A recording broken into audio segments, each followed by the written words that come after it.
जय श्री राम, जय राधे श्याम। मैं आज आपको चतुर्मास के बारे में बताती हूँ जो इस बार 2024 में 17 जुलाई बुधवार को शुरू हो रहा है और यह शुरू होता है आषाढ़ मास की देवशयनी या हरिशयनी एकादशी से। और ये एकादशी होती है सूर्य के मिथुन राशि में आने से।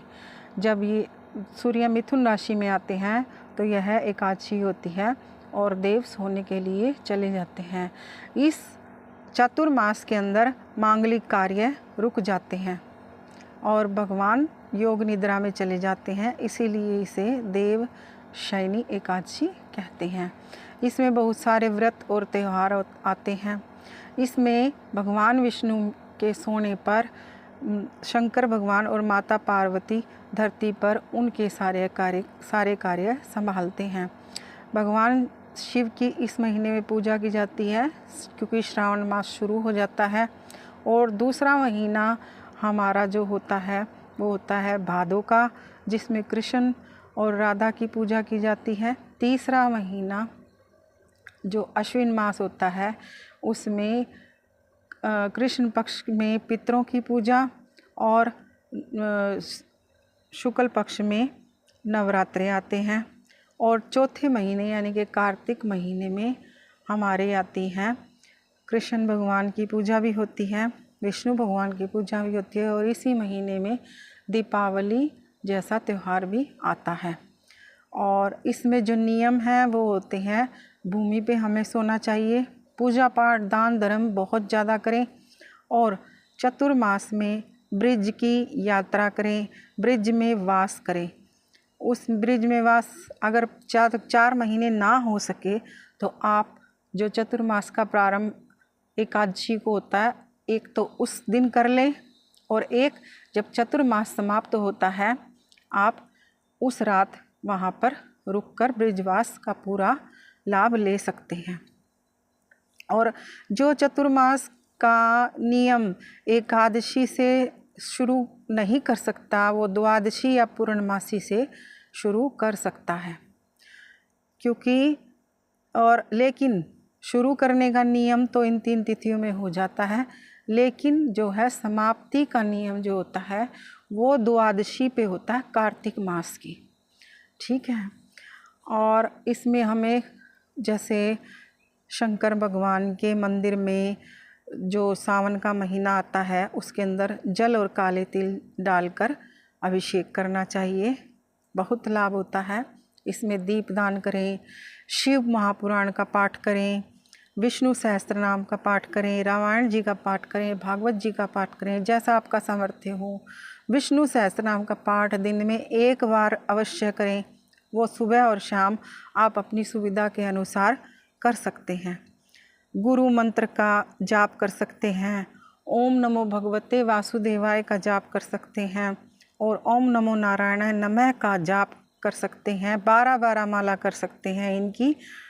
और आप व्रत पूरे चतुर्मास रख सकते हैं। वो कैसे रख सकते हैं?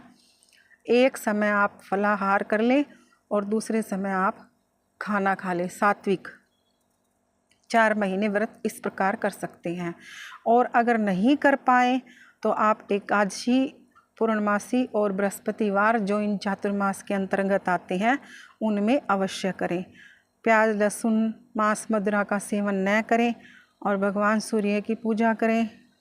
और आप 4 महीने के लिए आप तेल लगाना छोड़ दें और अंतिम दिन आप जब तेल लगाना शुरू करें उससे पहले एक मिट्टी के पात्र में तेल डालकर दान कर दें और आप उसके बाद तेल लगाना प्रारंभ कर सकते हैं। भगवान विष्णु को, भगवान कृष्ण को गूगल की धूप दीप की धूनी या धूप दीप अर्पण कर सकते हैं। इससे आप जो धूप दीप अर्पण करेंगे उससे आप धनवान बनते हैं। मंदिर की सफाई करें, मंदिर की सजावट करें फूलों से, गुब्बारों से। क्योंकि इसी महीने में, इन्हीं महीनों के अंतर्गत आपकी जन्माष्टमी आती है, राधा अष्टमी आती है, दीपावली, बहुत सारे त्यौहार आते हैं। विष्णु भगवान की 4 परिक्रमा का आप नियम ले सकते हैं। संध्या में तुलसी जी का दीपदान अगर नहीं करते हैं तो अच्छी बात है, और नहीं तो संध्या के समय तुलसी जी में दीपदान करें। सुबह तो करते ही हैं, गायत्री मंत्र का जाप कर सकते हैं, गौ दान कर सकते हैं, भगवान को आप पंचामृत से स्नान करवा सकते हैं, गणेश जी की पूजा कर सकते हैं, और आप मोती दान कर सकते हैं, गोपी चंदन दान कर सकते हैं आप। और अगर एक समय खाना खाने का आपने व्रत नियम कर रखा है तो आप मौन होकर करें, उससे ज़्यादा फ़ायदा मिलता है। और प्लेट की बजाय अगर पत्तल में भोजन करेंगे तो ज़्यादा लाभ होगा। काले नीले वस्त्र न धारण करें। मंदिर में इन दिनों में आप तेज ध्वनि वाला घंटा दान कर सकते हैं, और इसके अंदर त्यागी जाती हैं दूध दही। अगर आप त्याग देते हैं उससे वंश वृद्धि होती है, ठीक है। और गुड़ त्यागते हैं तो व्यक्ति की वाणी में मिठास आता है, और घी का त्याग करते हैं तो व्यक्ति सुंदर बन जाता है। तेल का त्याग करने से शत्रुओं से मुक्ति मिलती है। सावन में आप हरी सब्जी नहीं खाएं, और भाद्रपद में दही न खाएं, अश्विन में दूध, और कार्तिक मास में दालों का त्याग करना चाहिए। और आप अगर गेहूं से बनी हुई चीज़ें छोड़ देंगे तो और उसकी जगह आप चावल बाजरा बेसन खा सकते हैं। अन्नदान स्वर्णदान या सामर्थ्य के अनुसार ब्राह्मण को भोजन दक्षिणा देकर अपना व्रत का समापन कर सकते हैं। इससे आयु में वृद्धि होती है, धन में वृद्धि होती है, और इसमें जो खाने वाली चीज़ें 4 महीने तक निषेध आप कर सकते हैं। मूली, बैंगन, गाजर, हरी सब्जी, मसूर की दाल नहीं खानी चाहिए। वैसे तो देखो आपकी इच्छा है, पर ये जो है वर्जित बताई गई हैं। और आप जो हैं उसमें जब ये चतुर्मास का प्रारंभ करेंगे व्रत का, तो उसमें आपको नियम लेना पड़ेगा और संकल्प लेना पड़ेगा। और कैसे लेंगे आप संकल्प? जल, फूल और चावल भगवान विष्णु के सामने खड़े होकर हाथ में लें और व्रत का संकल्प करें। आप कहें कि मैं ऐसे चतुर्मास के नियमों का पालन करूँगा, व्रत करूँगा या करूँगी, तो आप उनके सामने संकल्प ले सकते हैं इस प्रकार। और अपनी स्थिति, अपनी स्वयं की स्थिति और घर की स्थिति देखकर आप ये दान और व्रत कर सकते हैं।